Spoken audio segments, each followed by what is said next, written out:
नमस्कार, डेली 24 भारत देख रहे हैं आप। मैं हूं आपके साथ साहिल धुलिया। बुलेटिन की शुरुआत करेंगे। प्रधानमंत्री नरेंद्र मोदी ने सोमनाथ मंदिर में आयोजित सोमनाथ अमृत महोत्सव समारोह में हिस्सा लिया। इस दौरान प्रधानमंत्री ने विशेष महापूजा में भाग लेकर देश की सुख समृद्धि और शांति की कामना की। पूजा के बाद मंदिर परिसर में कुंभाभिषेक और ध्वजारोहण समारोह भी विधि विधान के साथ संपन्न हुए। यह अनुष्ठान मंदिर की प्राण प्रतिष्ठा और धार्मिक परंपराओं का महत्वपूर्ण हिस्सा माने जाते हैं। सोमनाथ अमृत महोत्सव मंदिर के पुनर्निर्माण के बाद उसके उद्घाटन की 75वीं वर्षगांठ के अवसर पर मनाया जा रहा है। इस खास मौके पर बड़ी संख्या में श्रद्धालु, संत महात्मा और गणमान्य लोग उपस्थित रहे। मंदिर परिसर को आकर्षक रोशनी और फूलों से सजाया गया, जिससे पूरे क्षेत्र में भक्ति और उत्सव का माहौल दिखाई दिया। सोमनाथ मंदिर भारत की आस्था और सांस्कृतिक विरासत का महत्वपूर्ण प्रतीक माना जाता है। प्रधानमंत्री मोदी ने इस अवसर पर भारतीय संस्कृति, आध्यात्मिक परंपरा और देश की एकता को मजबूत बनाने में मंदिरों की भूमिका को भी रेखांकित किया। समारोह के दौरान वैदिक मंत्रोच्चार और धार्मिक अनुष्ठानों ने माहौल को भक्तिमय बना दिया। अभिनेता भरत कांत का निधन हो गया है। सड़क हादसे में अभिनेता का निधन हुआ है, तो कंटेनर लॉरी की टक्कर से यह हादसा हुआ। तेलुगु इंडस्ट्री के लिए कलाकारों ने उन्हें श्रद्धांजलि दी है। तो साउथ फिल्म इंडस्ट्री से एक बेहद दुखद खबर सामने आई है। तेलुगु फिल्मों के युवा अभिनेता भरत कांत की एक दर्दनाक सड़क हादसे में मौत हो गई। इस हादसे में उनके साथ कार में मौजूद सिनेमेटोग्राफर जी साई त्रिलोक ने भी अपनी जान गंवा दी। इस खबर के सामने आने के बाद तेलुगु फिल्म इंडस्ट्री और फैंस के बीच शोक की लहर दौड़ गई। जानकारी के मुताबिक यह हादसा हैदराबाद के आउटर रिंग रोड पर हुआ, जब भरत कांत अपनी कार से नेल्लोर से हैदराबाद लौट रहे थे। इसी दौरान उनकी कार तेज रफ्तार कंटेनर लॉरी से टकरा गई।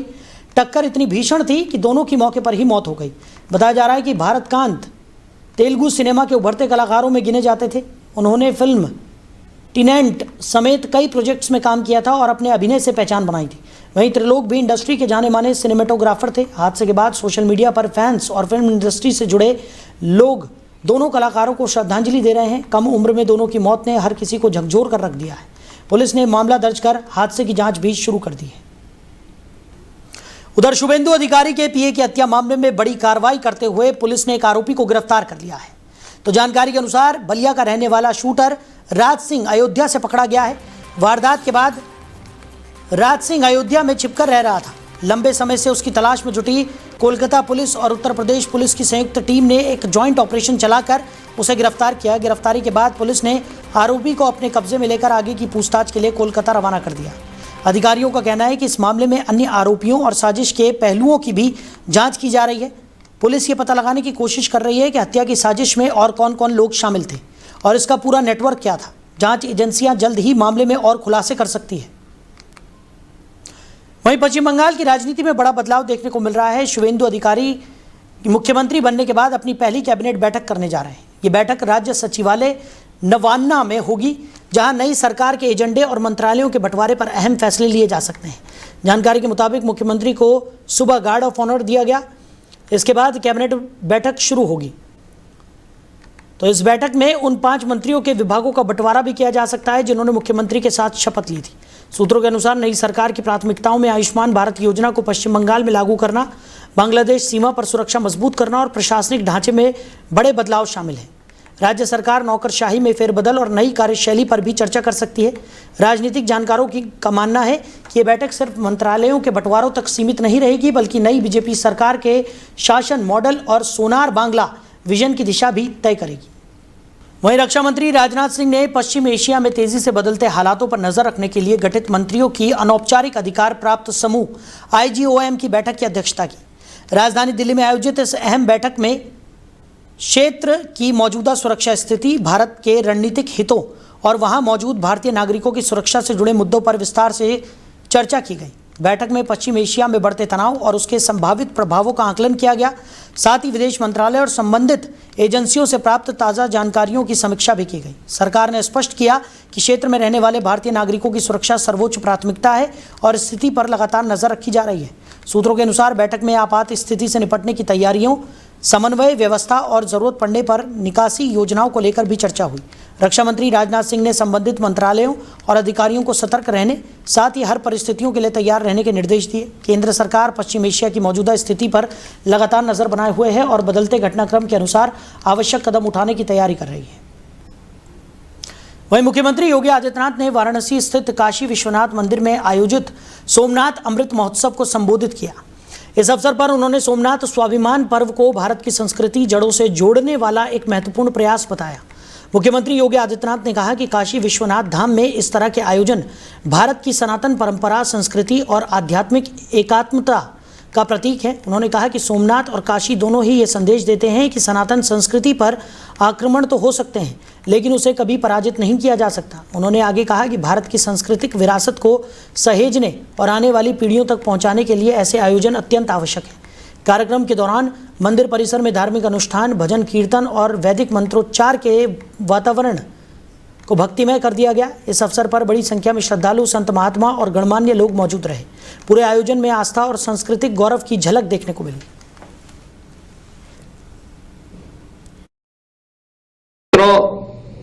आज का ये कार्यक्रम भारतीय सांस्कृतिक चेतना, आध्यात्मिक परंपरा, राष्ट्रीय आत्मगौरव के पुनर्जागरण का एक शंखनाद है। सोमनाथ स्वाभिमान पर्व का यह आयोजन हमें भारत की जड़ों से जोड़ने का एक अभिनव प्रयास है। काशी विश्वनाथ धाम में यह आयोजन अपने आप में भारत की सनातन परंपरा, सांस्कृतिक एवं आध्यात्मिक एकात्मता का भी प्रतीक है। प्राचीन काल से ही हम सब इस बात का उद्घोष करते रहे हैं कि यतो धर्मस् ततो जयः।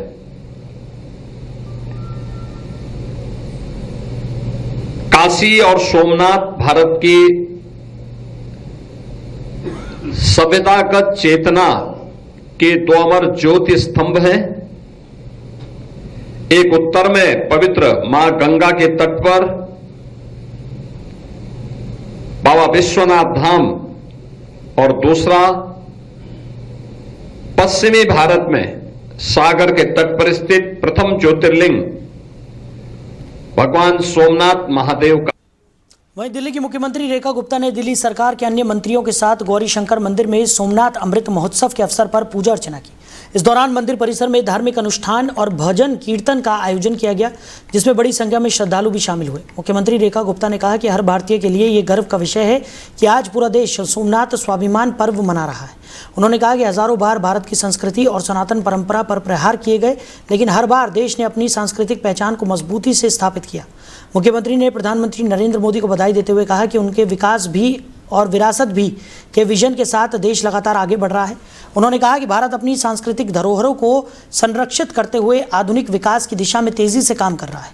सोमनाथ अमृत महोत्सव के अवसर पर आयोजित कार्यक्रम में श्रद्धालुओं ने देश की समृद्ध संस्कृति और आध्यात्मिक परंपरा के प्रति अपनी आस्था व्यक्त की। मंदिर परिसर भक्तिमय माहौल से गूंज उठा। बहुत ही गर्व की बात है हर भारतीय के लिए कि आज पूरा देश सोमनाथ स्वाभिमान पर्व मना रहा है।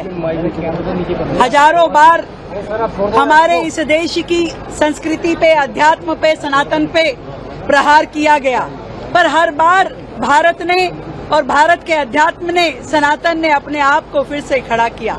सोमनाथ उसकी जीती जागती तस्वीर है। सैकड़ों बार वहां पर हमने देखा कि कैसे सोमनाथ जी के ऊपर प्रहार हुए, और आज जिस अपने वर्चस्व के साथ सोमनाथ जी का ये मंदिर हमारे बीच में विराजमान है, वो हम सब भारतीयों के लिए सम्मान का सूचक है। मैं आदरणीय प्रधानमंत्री नरेंद्र मोदी जी को बहुत बधाई देती हूँ, जिनके मूल मंत्र विकास भी और विरासत भी, जिसके विजन के साथ देश आगे बढ़ रहा है। तो ऐसे हमारी सांस्कृतिक धरोहर को, हमारे अध्यात्म को, सनातन को बचाने का काम, उसे सजाने और संवारने का। वहीं जोसेफ विजय ने तिरुचिरापल्ली पूर्वी विधानसभा क्षेत्र से विधायक के रूप में शपथ ली। शपथ ग्रहण समारोह के दौरान विधानसभा परिसर में राजनीतिक और प्रशासनिक हलकों में खास उत्साह देखने को मिला। मुख्यमंत्री विजय ने संविधान के प्रति निष्ठा और जनता की सेवा का संकल्प लिया। इस अवसर पर तमिलनाडु सरकार के कई मंत्रियों ने भी विधायक पद की शपथ ग्रहण की। एन आनंद, आधव अर्जुन, डॉक्टर KG अरुण राज और KA सेनगोट्टयन ने भी विधायक के रूप में शपथ लेकर अपने दायित्वों की शुरुआत की। शपथ ग्रहण समारोह में बड़ी संख्या में पार्टी कार्यकर्ता, समर्थक और वरिष्ठ नेता मौजूद रहे। समारोह के बाद नेताओं ने राज्य के विकास, जन कल्याण और सुशासन के लिए मिलकर काम करने का भरोसा जताया। राजनीतिक विश्लेषकों का मानना है कि नई टीम के साथ तमिलनाडु सरकार राज्य में विकास परियोजनाओं और जनहित योजनाओं को और गति देने की कोशिश करेगी।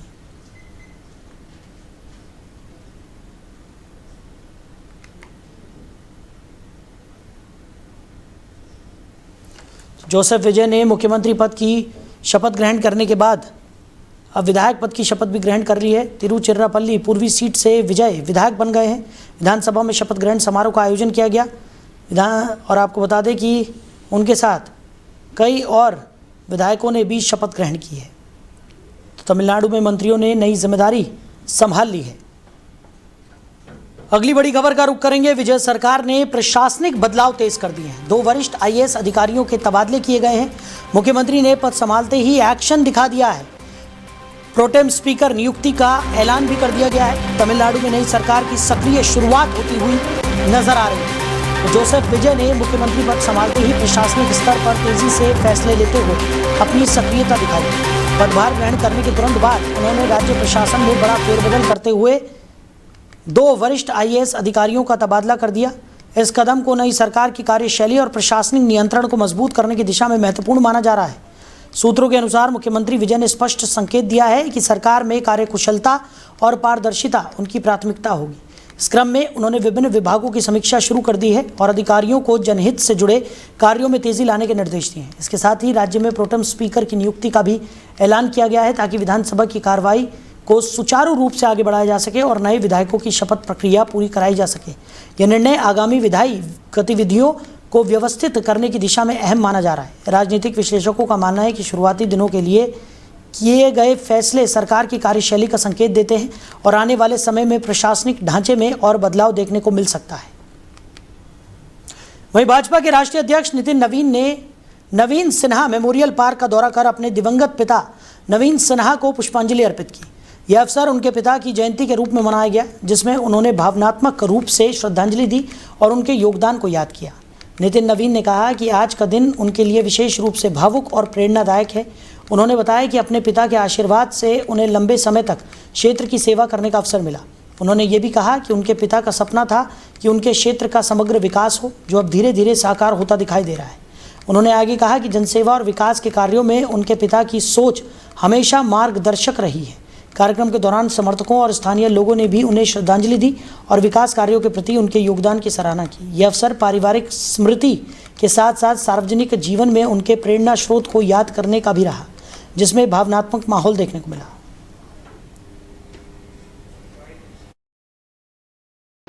जयंती के अवसर पे आज उनको श्रद्धासुमन अर्पित करने आए हैं। उनके आशीर्वाद से पिछले कई वर्षों तक उनके क्षेत्र की दृष्टि से सेवा करने का मौका मिला और आज सुखद क्षण इसलिए भी है कि आज उनका एक सपना जो अपने क्षेत्र के विकास के लिए था वो आज पूरा हो रहा है। उसका लोकार्पण माननीय मुख्यमंत्री जी कर रहे हैं। तो निश्चित रूप से मेरे मन के अंदर भी संतुष्टि है और पूरे क्षेत्र में भी लोगों को इस बात का सुखद है जो चीज़ें लंबे समय तक वहाँ के लोगों के लिए बहुत बड़ी समस्या थी, आज वहाँ पर उनके लिए एक सुनहरा भविष्य है, एक ऐसा भविष्य जिसमें उनके बच्चे जीवन अच्छे स्तर पर जिएंगे और आगे बढ़ेंगे। ध्यान देते हुए राजनीतिक हलचल पैदा कर दी है। उन्होंने AIMIM पर गंभीर आरोप लगाए और उसे लेकर विवादित टिप्पणी भी की। नीतीश राणे ने कहा कि AIMIM एक आतंकवादी संगठन है और इसके नेताओं की तुलना उन्होंने असदुद्दीन ओवैसी से करते हुए विवादित बयान दिया। उन्होंने ये भी दावा किया कि पार्टी के कामकाज और विचारधारा पर सवाल उठाने की ज़रूरत है और चुनाव जीतने के बाद उसके योगदान पर चर्चा होनी चाहिए। उन्होंने आगे ये भी कहा कि जिन संगठनों पर पहले प्रतिबंध लगाए गए हैं उसी तरह AIMIM पर भी कार्रवाई होनी चाहिए।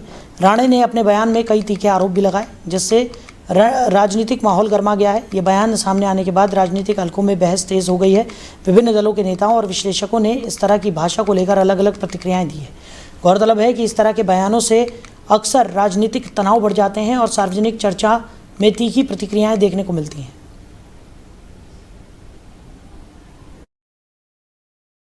MIM और ये एक टेररिस्ट ऑर्गेनाइजेशन है। बिन लादेन और ओवैसी में कुछ फर्क नहीं है। जो काम बिन लादेन अलकायदा के माध्यम से करता था वही ये ओवैसी अभी एएम के माध्यम से कर रहा है। क्या दूसरा फर्क है? उनका ऐसा कौन सा बड़ा काम है जो उन्होंने चुन के आने के बाद किया है? बताइए मेरे को। सिर्फ जिहाद ही करते हैं। उनके मैनिफेस्टो में एक ही लिखा है, हम जिहाद करेंगे, बाकी क्या है होता है उनको काम? उनका काम ही कुछ नहीं है। तो इसलिए उनको जैसे हमने पीएफआई को बैन किया है, अलकायदा, वैसे ही एएम को बैन करना चाहिए। टेररिस्ट ऑर्गेनाइजेशन है। क्या हम लोगों ने खराज को समर्थन किया? क्या हमारे हिंदू धर्मों को हम इसलिए तो बहुत बड़ा मानते हैं क्योंकि खराज, अशोक खराज जैसे व्यक्ति ने, जिसने हमारे हिंदू धर्म की बदनामी करने की कोशिश की है, उसका हमारे हिंदू माता बहनों को का जिंदगी खराब कर, उसका किसी भी हिंदू नेता ने, किसी भी हिंदू समाज के एक भी व्यक्ति ने आगे आके अशोक खराज का समर्थन किया नहीं। हमारे हिंदू समाज की हर एक की यही भूमिका है कि उसको फांसी पे चढ़ाओ। तो फिर वही निदा खान के बारे में ये लोग क्यों बोलने की हिम्मत नहीं करते कि इसी को इस्लाम कहते? तो बदायूं जिले के उजानी थाना क्षेत्र अंतर्गत नरऊ गांव में एक युवक का शव संदिग्ध परिस्थितियों में मिलने से इलाके में सनसनी फैल गई। घटना के बाद गांव में अफरा तफरी और परिवार में कोहराम मच गया। जानकारी के अनुसार युवक घर से रुपए लेकर बाजार सामान लेने गया था, लेकिन काफी देर तक वापस नहीं लौटा। बताया जा रहा है कि रास्ते में कुछ लोगों से बाइक की चाबी छीनने को लेकर उसका विवाद भी हुआ था। परिजनों का आरोप है कि गांव के कुछ लोगों ने युवक की हत्या की है। साथ ही उन्होंने पुलिस पर भी समय रहते कार्रवाई न करने और मामले को गंभीरता से न लेने का आरोप लगाया है। घटना की सूचना मिलते ही पुलिस मौके पर पहुंची और शव को कब्जे में लेकर पोस्टमार्टम के लिए भेज दिया। फिलहाल पुलिस पूरे मामले की जांच में जुटी हुई है और घटना के सभी पहलुओं को ध्यान में रखकर कार्रवाई की बात कर रही है। तो हिमाचल प्रदेश के चंबा जिले में एक दर्दनाक सड़क हादसे में 6 पर्यटकों की मौत हो गई, जबकि 4 लोग गंभीर रूप से घायल हो गए। बताया जा रहा है पर्यटकों से भरी एक एसयूवी गहरी खाई में गिर गई, जिसके बाद मौके पर चीख पुकार मच गई। जानकारी के मुताबिक हादसा चंबा जिले के चौवारी उपमंडल में लोहरू डलहौजी रोड पर हुआ। बताया जा रहा है कि पहाड़ी रास्ते पर वाहन चालक अचानक नियंत्रण खो बैठा, जिसके बाद एसयूवी करीब 300 मीटर गहरी खाई में जा गिरी। हादसा इतना भीषण था कि वाहन के परखच्चे उड़ गए। मृतकों में ज़्यादातर पर्यटक गुजरात के बताए जा रहे हैं। हादसे की सूचना मिलते ही पुलिस प्रशासन और राहत बचाव टीम मौके पर पहुंची और घायलों को स्थानीय अस्पताल में भर्ती कराया गया। पुलिस के अनुसार हादसा देर रात से सुबह के बीच हुआ। शुरुआती जांच में खराब मौसम और तेज बारिश हादसे की वजह माना जा रहा है। फिलहाल प्रशासन मामले की जांच कर रहा है और मृतकों की पहचान व परिजनों को सूचना देने की प्रक्रिया जारी है। तो फिलहाल इस बुलेटिन में मेरे साथ इतना ही। आप बने रहिए और देखते रहिए डेली 24 भारत। नमस्कार।